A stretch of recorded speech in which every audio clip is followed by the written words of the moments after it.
Namaskar students, myself Dr. Nisha Jain. आज हम नया चैप्टर स्टार्ट करने जा रहे हैं एजिंग। एजिंग जिसको कि हम जीर्णता या काल प्रभावन भी कहते हैं।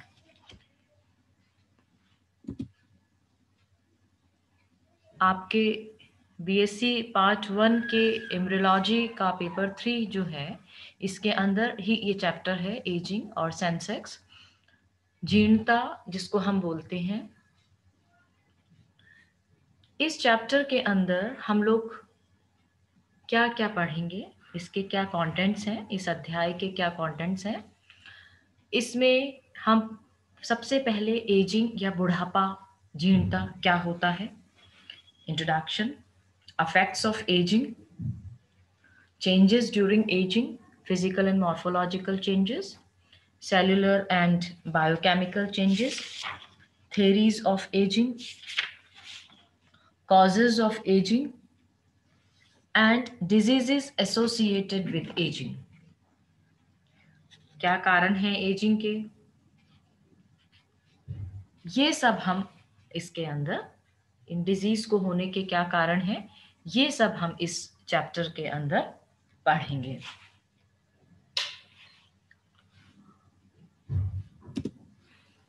ये एक पिक्चर है जो मैंने YouTube से डाउनलोड करी है। इसमें एक 179 इयर्स ओल्ड मैन की ये पिक्चर है, इंडिया का Mahashta Murasi, this is the name of a person and he is 179 years old. Guinness book of world record के अंदर इनका नाम है और ये दुनिया के सबसे बूढ़े आदमी कहलाए जाते हैं। क्योंकि हम ये चैप्टर पढ़ रहे हैं जीर्णता और एजिंग, तो ये देखिए, दिस इज एक्चुअल एजिंग। ये है एजिंग, जब कोई पर्सन इतना बूढ़ा हो जाता है तो उसे हम एजिंग कहते हैं। और ये एक वर्ल्ड रिकॉर्ड है, बिकॉज नॉर्मल हम लोग ह्यूमन बीइंग की जो एज है वो 100 इयर्स मानते हैं, जबकि हर कंट्री की अलग अलग लाइफ एक्सपेक्टेंसी है। बट इन जनरल हम कहते हैं the age of the human is 100 years. But this is in, I can say, एक आश्चर्य है, ये एक एक्सेप्शन है जिसके अंदर की एक ओल्ड मैन 179 इयर्स तक जिंदा रहता है। Now what is ageing? Ageing या जीर्णता क्या है? सबसे पहले हमें ये पता होना चाहिए कि एजिंग या जीर्णता को हम कैसे डिफाइन करें। एजिंग और aging, there both spellings are right, is the process of becoming older. Aging is the process during which structural and functional changes accumulate in an organism as a result of the passage of time. The changes manifest as a decline from the organism's peak fertility and physiological functions until death. अगर मैं इसको हिंदी में अगर इसको बताना चाहूँ कि काल प्रभावन या जीर्णता क्या होती है, तो समय के साथ जीवों में सामान्यतः सतत रूप से कोशिकाएं, अंगों व ऊतकों में होने वाले क्षरात्मक डेटेरियोरेटिंग परिवर्तन काल प्रभावन एक्चुअली कहलाते हैं। परंतु आयु बढ़ने के साथ होने वाले घनात्मक परिवर्तन भी काल प्रभावन ही कहे जाते हैं। उदाहरण, आयु बढ़ने के साथ जीव अधिक बुद्धिमान हो जाता है, आयु के साथ उसे जीवित बचने की संभावना बढ़ जाती है। इसी को हम सेंसेक्स कहते हैं। उसी के साथ एक टर्म आती है जब हम इस चैप्टर को पढ़ते हैं, जेरेंटोलॉजी। जेरेंटोलॉजी, जेरोन, GERON, ये एक्चुअली ग्रीक वर्ड है जिसका मतलब होता है ओल्ड मैन। इसका मतलब होता है ओल्ड मैन। और इस जेरेंटोलॉजी को स्टडी करने वाले साइंटिस्ट का नाम था वी. कॉरेंच वॉस्की। वी. कॉरेंच वॉस्की, इसका नाम था। और इसके साथ साथ एलेक्स कॉम्फर्ट नाम के जो साइंटिस्ट हैं, उन्होंने भी इसके अंदर महत्वपूर्ण योगदान दिया था जेरेंटोलॉजी को समझाने में। एंड जेरेंटोलॉजी क्या होती है? Gerontology actually study of ageing process include physical, mental and social changes. जब हम इस बुढ़ापे को पढ़ते हैं तो उसको हम कहते हैं जेरेंटोलॉजी। उसके साथ साथ एक और टर्म है जीरियाट्रिक्स। Geriatrics, it is the branch of medicine that specializes in the care of older people, which often involves managing many disorders and problems at the same time. ये साइंस की वो ब्रांच है जिसके अंदर की ओल्ड पर्सन्स के लिए जो भी डिसऑर्डर्स और प्रॉब्लम्स होती हैं उसके लिए मेडिसिन को इन्वेंट किया जाता है। ठीक है, दवाइयाँ जिस ब्रांच के आई मीन वो ब्रांच जिसमें बूढ़े लोगों के लिए दवाइयाँ बनाई जाती हैं, this is actually geriatrics. Now age of certain animals, हम मनुष्य की बात कर रहे हैं। मनुष्य के अंदर मैंने बताया कि मनुष्य की एज होती है 100 ईयर्स, 90 टू 100 ईयर्स कह सकते हैं। लेकिन सब एनिमल्स की जो एज है वो बिल्कुल अलग होती है। जैसे गोरिल्ला की 47 ईयर्स है, हाथी की 60 टू 70 ईयर्स है, ऊंट की 25 टू 35 ईयर्स है, घोड़ा 50 ईयर्स, खच्चर 45 ईयर्स, गाय 15 ईयर्स, घरेलू कुत्ता 20, सफेद चूहा 3 से 4 वर्ष, कछुआ 150 years. Now you can see जो कछुआ है उसकी बहुत लंबी आयु होती है, 150 वर्ष। ड्रोसोफिला मक्खी जो हम जेनेटिक्स के अंदर पढ़ते हैं, केवल 40 दिन। हाइड्रा अमर, monkey 29 years, baboon 36 years, gibbon 32 years, orangutan 50 years, chimpanzee 45 years, घरेलू बिल्ली 31 ईयर्स, लोमड़ी 15, खरगोश 11, गिनीपिग 7 to 8 और काला भालू 34 years. This is simply an example to explain you कि कितने एनिमल्स की कितनी अलग अलग आयु होती। अगर हम इंडियंस के लाइफ एक्सपेक्टेंसी की बात करें, एवरेज लाइफ कितनी होती है? 100 साल तो हमने क्या दिया, लेकिन हर आदमी 100 साल तक नहीं जीता है। कोई 70, कोई 80, कोई 90, कोई 100, कोई 60, कोई 50। तो अगर हम एवरेज निकालें इसकी, तो मेल की है 65.77 ईयर्स और फीमेल की है 67.95 ईयर्स। महिलाओं की जो उम्र है वो मेल के कंपैरिजन में थोड़ी सी ज्यादा होती है। अब हम बात करते हैं जब बुढ़ापा आ जाता है, जब बूढ़े हो जाते हैं, तो क्या क्या फिजिकल चेंजेस ऑर्गेनिज्म के अंदर आते हैं। फिजिकल चेंजेस क्या क्या ह्यूमन बीइंग्स के अंदर आते हैं। जैसे बोन्स की अगर हम बात करें, हम वन बाय वन लेंगे। सबसे पहले हम बोन्स की बात कर रहे हैं। बोन्स के अंदर ये जो फिजिकल चेंजेस है बोन्स एंड जॉइंट्स के अंदर, bones tend to become less dense, bones become weaker and more likely to break। समय के साथ हड्डियां कमजोर हो जाती हैं। विमेन के अंदर मेनोपोज के बाद, in women after menopause loss of bone density speeds up because oestrogen produce less. Females के अंदर एस्ट्रोजन हार्मोन कम प्रोड्यूस होता है मेनोपोज के आफ्टर 50 ईयर्स। जब उनके पीरियड्स बंद हो जाते हैं तब उनके अंदर एस्ट्रोजन प्रोडक्शन कम हो जाता है और उसकी वजह से बोन्स की जो डेंसिटी होती है, जो उनकी जो मतलब कठोर जो होती हैं बोन्स, वो बहुत पोरस हो जाती हैं, वो बहुत बढ़ जाती है। The amount of calcium in body reduces because of the absorption from the food decreases and also the amount of vitamin D decreases। हमारी बॉडी के अंदर कैल्शियम और विटामिन डी की कमी आ जाती है। वो क्यों? क्योंकि उसका जो एब्जॉर्प्शन है वो बॉडी बहुत कम एब्जॉर्ब करती है उसको।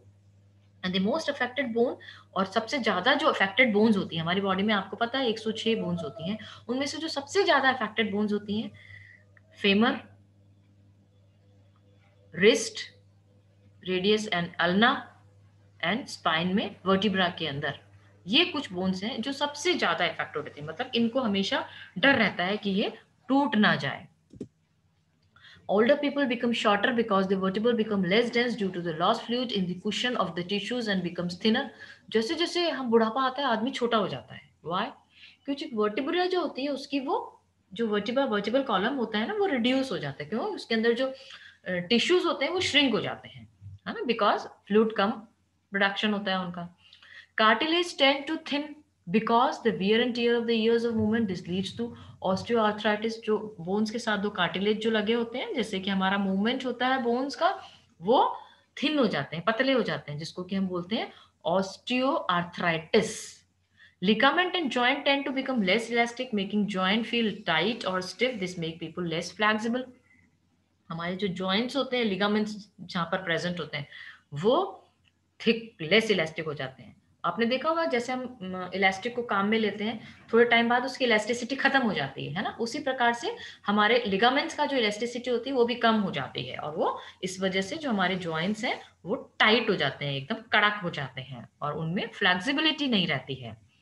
Ligament tend to tear more easily and they head slowly because the cell maintains ligaments and tendons become less active.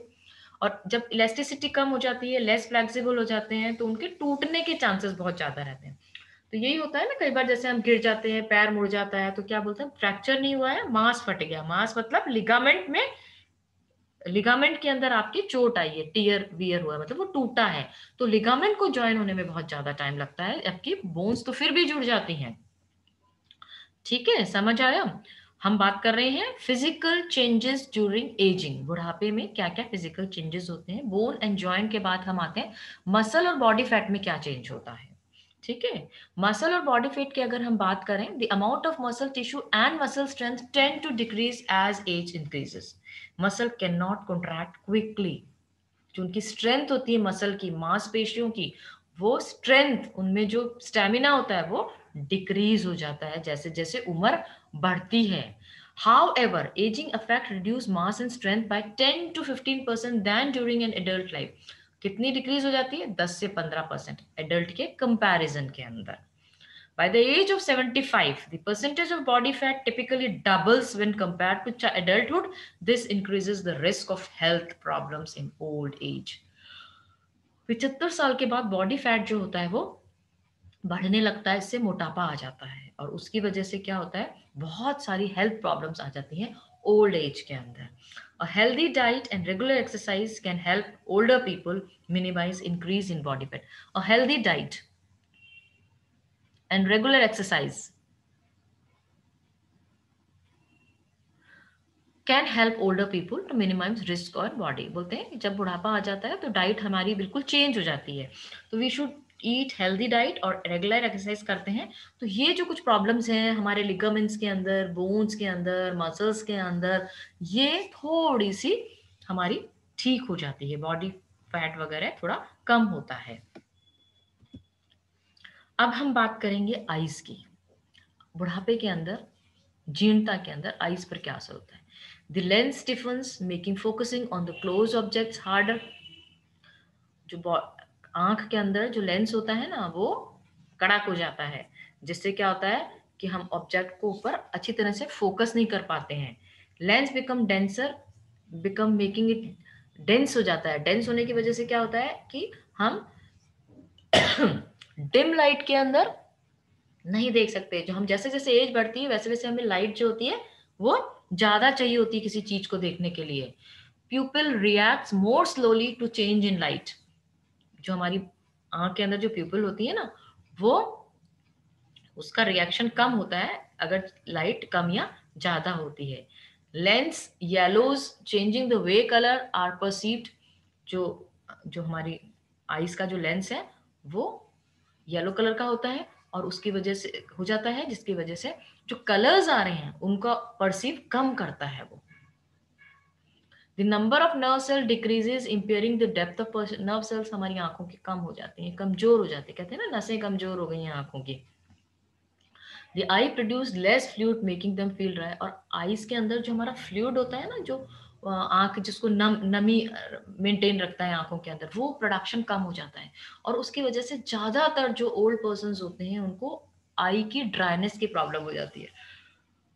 आंखें सूखती है तो उनको बहुत गंदा फील होता है, मतलब आंखें सूखती हैं. तो उसकी वजह से वैसे आजकल जो होते हैं कुछ आई ड्रॉप्स आती हैं रिफ्रेश आई करके, वो डालते हैं, तो उससे क्या होता है जो आईज के अंदर फ्लूइड जो है वो मेंटेन रहता है, लेकिन वो आपको हर थोड़े थोड़े टाइम में आपको डालना पड़ता है. Change in the vision is the first undeniable change of aging. जैसे बुढ़ापा आता है आपकी आईसाइट वीक हो जाती है, चश्मा लग जाता है, ये बहुत इंपॉर्टेंट चीज़ है। और अ, उसकी वजह लॉस ऑफ नियर विजन, आँख पास का तो आपको 40 इयर्स के बाद चश्मा लग जाएगा, मतलब पास का आप इतना अच्छी तरह से नहीं पढ़ पाओगे, किताब वगैरह पढ़ते हो, कंप्यूटर पे काम करते हो, तो आपको चश्मा लगाना पड़ता है आफ्टर 40 इयर्स। 40 साल तक तो आँखें सही-सही काम करती हैं, लेकिन उसके बाद उनका एजिंग आ जाती है उनके अंदर, डिटेरियोरेशन चालू हो जाता है। आप जैसे बूढ़े नीड्स फॉर ब्राइटर लाइफ, आपको ज़्यादा रोशनी की ज़रूरत पड़ती है। चेंजेस इन कलर परसेप्शन, आपके जो कलर जो होते हैं वो आपको इतने ब्राइट नहीं दिखते हैं, आपको डिफरेंट दिखते हैं, है ना? तो जैसे मैं भी अब जैसे अपने रूम के अंदर काम करती हूँ, तो मुझे लगता है एक ट्यूबलाइट तो चल रही है, एक और चला लेती हूँ। जिससे क्या होता है कि मुझे ब्राइट लाइट मिल जाती है और मुझे थोड़ा-सा कंफर्टेबल फ़ील होता है काम करने के अंदर, बिकॉज़ एज़ यू प्रोसीड, जैसे-जैसे एज बढ़ती है, वैसे-वैसे ही आपके फिज़िकल चेंज बॉडी के अंदर आने शुरू हो ही जाते हैं। The white sclera of the eyes में टर्न स्लाइटली येलो ब्राउन, मैंने आपको बताया आईज़ का जो स्क्लेरा होता है, जो व्हाइट होता है, वो येलो हो जाता है। A grey white ring may appear on the surface of the eye. The ring is made of calcium and cholesterol salts. आपकी आंखों के अंदर एक ग्रे कलर की रिंग बनना चालू हो जाती है कैल्शियम और कोलेस्ट्रॉल सॉल्ट से। The lower eyelid may hang away from the eyeball because the muscles around the eye weakens and the tendon stretch. आपके eyelids जो होती हैं, चारों तरफ की जो eyelids होती हैं, वो वीक हो जाती हैं और वो लटक जाती हैं क्योंकि उनके मसल्स जो है वो वीक हो जाते हैं। The eye may appear to sink into the head because the amount of the fat around the eye decreases. आपकी आंखों के चारों तरफ का जो फैट होता है ना, वो एकदम श्रिंक हो जाता है। उसकी वजह से आपकी आंखें जो है वो एकदम सिंक हो जाती हैं, आपकी आंखें अंदर की तरफ धस जाती हैं। मैं physical changes in ageing continue करूंगी। अभी तक हमने बोन्स, जॉइंट्स, आईज के बारे में, फिजिकल चेंजेस के बारे में हमने पढ़ा। आगे हम इसी चैप्टर को कंटिन्यू करते हैं। Thank you.